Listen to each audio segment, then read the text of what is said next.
Bismillahirrahmanirrahim. Assalamualaikum warahmatullahi wabarakatuh. Perkenalkan, nama saya Mukmin, mahasiswa pasca sarjana Prodi Bahasa Indonesia tahun 2019, NIM 1981006. Dalam kesempatan ini saya akan mempresentasikan hasil dari penelitian yang saya lakukan di Madrasah Aliyah Al-Huliyah Cidaud dengan mengambil judul pengembangan keterampilan menulis puisi menggunakan gabungan pendekatan discovery learning dengan model pembelajaran AIR atau auditory intellectually repetisi. Dalam penelitian ini dilatar belakangi oleh beberapa hal, diantaranya yang pertama, ketika pembelajaran berlangsung, siswa seringkali merasa kesulitan akan mengembangkan ide dan gagasan mereka. Selanjutnya juga mereka sulit untuk menemukan kata-kata pertama dalam penulisan puisinya. Dan yang kedua, kurangnya minat siswa dalam menulis puisi. Dan yang terakhir, guru juga masih menggunakan metode yang kurang interaktif, yakni menggunakan metode ceramah. Yang selanjutnya, rumusan masalah dalam penelitian ini diantaranya bagaimana mengembangkan keterampilan menulis puisi dengan menggunakan gabungan pendekatan discovery learning dengan model AIR. Dan yang kedua, bagaimana kesulitan-kesulitan siswa setelah dan sebelum dan sesudah menggunakan pendekatan discovery learning dengan model AIR. Yang selanjutnya, bagaimana aktivitas siswa selama pembelajaran menulis puisi dengan menggunakan gabungan pendekatan discovery learning dengan model AIR. Dan yang terakhir dalam rumusan masalah ini, bagaimana respon siswa terhadap pembelajaran menulis puisi dengan menggunakan gabungan pendekatan discovery learning dengan model AIR. Yang selanjutnya, tujuan dari penelitian ini diantaranya yang pertama, menelaah pengembangan keterampilan menulis puisi dengan menggunakan pendekatan discovery learning dengan model auditory intellectually repetisi atau juga dikatakan sebagai model AIR. Yang kedua, menganalisis kesulitan-kesulitan siswa sebelum dan sesudah pembelajaran discovery learning dengan model AIR. Yang selanjutnya, menganalisis aktivitas siswa selama pembelajaran menulis puisi dengan menggunakan pendekatan discovery learning dengan model AIR. Dan yang terakhir dalam tujuan penelitian ini, menelaah respon siswa terhadap pembelajaran menulis puisi menggunakan pendekatan discovery learning dengan model AIR. Dan yang selanjutnya, kajian pustaka. Dalam penelitian ini, penulis juga mengkaji tentang pengertian puisi. Di antaranya ada dari Bapak Rahmat yang mengatakan bahwa keterampilan menulis puisi adalah kecakapan seseorang dalam merangkai keindahan yang terdapat dalam karya seni. Keindahan itu kita rasakan sebagai rasa senang, rasa gembira, terharu, kagum, dan takjub. Yang selanjutnya, dalam kajian pustaka ini juga disajikan model pembelajaran. Banyak para ahli yang mengatakan bahwa banyak hal dalam proses pembelajaran. Di sini diantaranya oleh Gunther, model pembelajaran merupakan sebuah prosedur langkah demi langkah yang membawa pada hasil belajar yang spesifik. Yang selanjutnya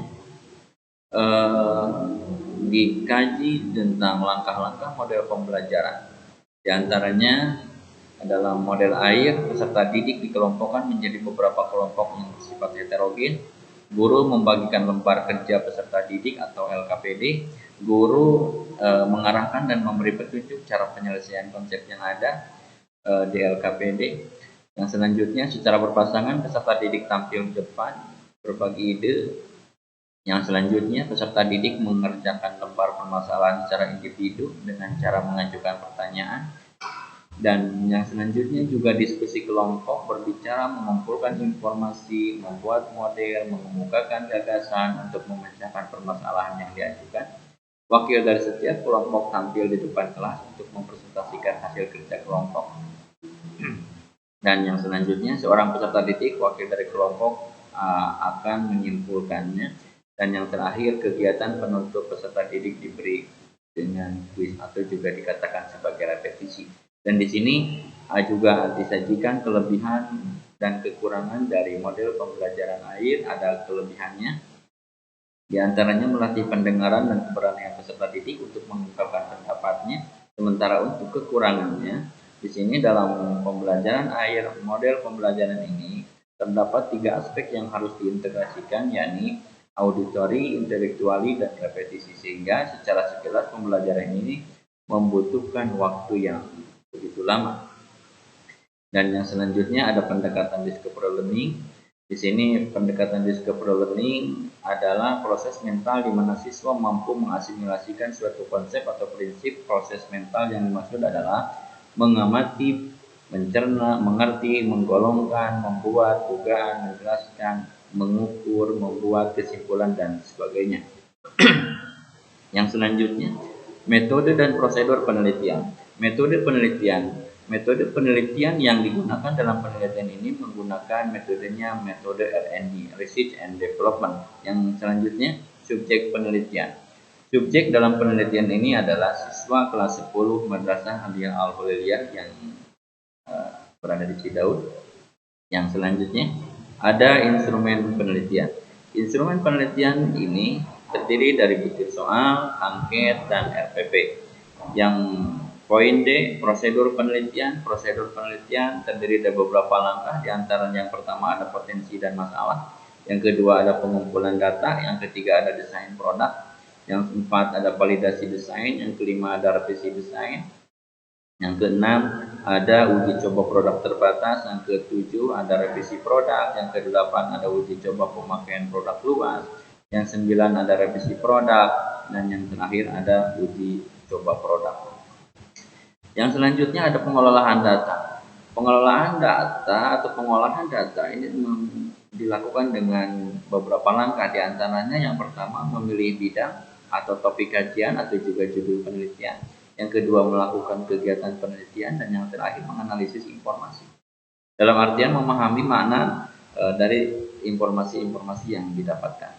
Nah, dari hasil penelitian ini terdiri dari beberapa tahapan juga. Ada tahapan potensi masalah, ada tahapan pengumpulan data, ada tahapan-tahapan yang ketiga, tahapan desain produk, ada tahapan validasi desain, yang keempat ada tahapan revisi produk berdasarkan validasi, dan yang keenam ada uji coba terbatas, yang ketujuh ada revisi produk lagi, dan yang kedelapan ada uji produk luas. Setelah uji produk luas ada lagi revisi produk, dan yang terakhir ada uji produk. Dan hasil dari penelitian yang dilakukan oleh penulis, di sini ada kesulitan siswa dalam pembelajaran menulis puisi. Nah, kesulitan-kesulitan sebelum menggunakan gabungan pendekatan discovery learning dengan model pembelajaran AIR dilihat dari aspek kognitif atau pengetahuan dan aspek keterampilan. Di sini dalam aspek pengetahuan, siswa kesulitan atau masih kesulitan dalam menentukan tema puisi. Sementara untuk aspek keterampilan, siswa masih kesulitan juga dalam menentukan aspek-aspek kebahasaan dan lain sebagainya. Itu dalam penelitian sebelum dilakukan proses pembelajaran. Setelah menggunakan gabungan pendekatan discovery learning dengan model pembelajaran AIR, maka didapatkan hasil yang baik. Di antaranya, satu, siswa dapat menentukan tema-tema dalam puisi. Yang kedua juga siswa dapat menentukan makna majas yang terdapat dalam puisi. Yang selanjutnya siswa juga dapat menentukan unsur intrinsik dan ekstrinsik dalam puisi. Dan dari segi keterampilan juga siswa dapat menulis puisi dengan baik, dengan menulis kaidah-kaidah sesuai dengan kaidah kebahasaan dan sesuai dengan unsur-unsur intrinsik yang ada dalam puisi itu sendiri. Yang selanjutnya penelitian ini dilakukan dalam dua tahap, yang tes awal dan selanjutnya dalam tes akhir. Dan yang selanjutnya di sini disajikan respon siswa terhadap pembelajaran menulis puisi dengan menggunakan pembelajaran discovery learning dengan model auditori, repetisi, intelektuali, dan repetisi. Di sini siswa dapat mengapresiasi pembelajaran bahasa Indonesia materi menulis puisi menggunakan gabungan pendekatan discovery learning dengan model pembelajaran auditori, intelektuali, repetisi, atau juga AIR dengan baik. Yang terakhir, kesimpulan, Gabungan pendekatan discovery learning dengan model pembelajaran auditory intelektual repetisi memenuhi kriteria valid, praktis, dan efektif. Dan kualitas gabungan pendekatan discovery learning dengan model pembelajaran auditory intelektual repetisi atau AIR mencakup aspek valid, praktis, dan efektif. Kevalidan gabungan pendekatan discovery learning dan metode AIR ini berdasarkan penilaian dari para ahli, diantaranya sintaks, sistem sosial, prinsip reaksi, dan dampak instruksional, dan pengiring telah mencapai kriteria yang sangat valid. Yang kedua, tingkat relevansi model pembelajaran dengan kurikulum sangat valid. Kepraktisan gabungan pendekatan discovery dengan model pembelajaran auditory intelektuali dan repetisi berdasarkan penilaian dari guru, penilaian dari siswa, dan berdasarkan hasil post test dan pretest dan post test siswa. Demikian yang dapat saya sampaikan. Mohon maaf atas kesalahan dan kekurangannya. Assalamualaikum warahmatullahi wabarakatuh.